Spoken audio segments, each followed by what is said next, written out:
नमस्कार. एक वाक्य आपण लिहिलं आहे, अलंकार ओळखा.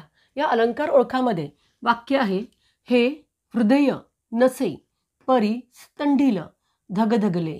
काय वाक्य? हे हृदय नसे परी स्तंडील धगधगले.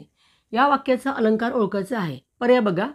1 नंबरवर आहे उपमा, नंबर 2 वर आहे आपण होती, नंबर 3 वर आहे रूपक, नंबर 4 वर आहे व्यतिरेक. हे हृदय नसे परिस्तंडील धगधगले. ज्यांना आन्सर देता येत असेल ते आन्सर द्या. उपमा, आपण होती, रूपक, व्यतिरेक. चला, या वाक्याचा अलंकार आहे, आन्सर आहे आपलं 2, आपण होती. आता आपण होती का? हृदयाला, हृदय या शब्दाला स्तंडील या शब्दाची उपमा दिलेली आहे.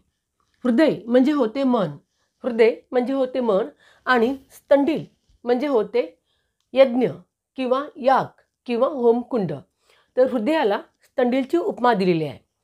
हृदय हा शब्द झाला आपला उपमेय, कारण हृदयाला स्तंडीलची उपमा दिलेली आहे.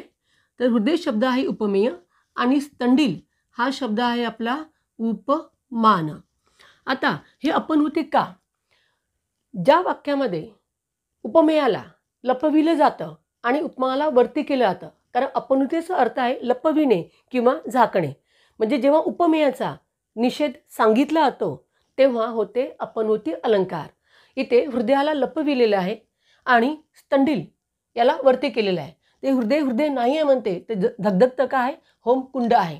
म्हणजे इथे हृदयाला लपविलं आहे आणि होमकुंडाला वरती केलेलं आहे. म्हणून याचा आन्सर आहे नंबर 2, अपनुती. आणि अपनुती अलंकारामध्ये ज्या वाक्यात नाही, नको, नसे, कसे म्हणू यासारखे शब्द येत असेल तर ते वाक्य येतं आपलं अपनुती अलंकार.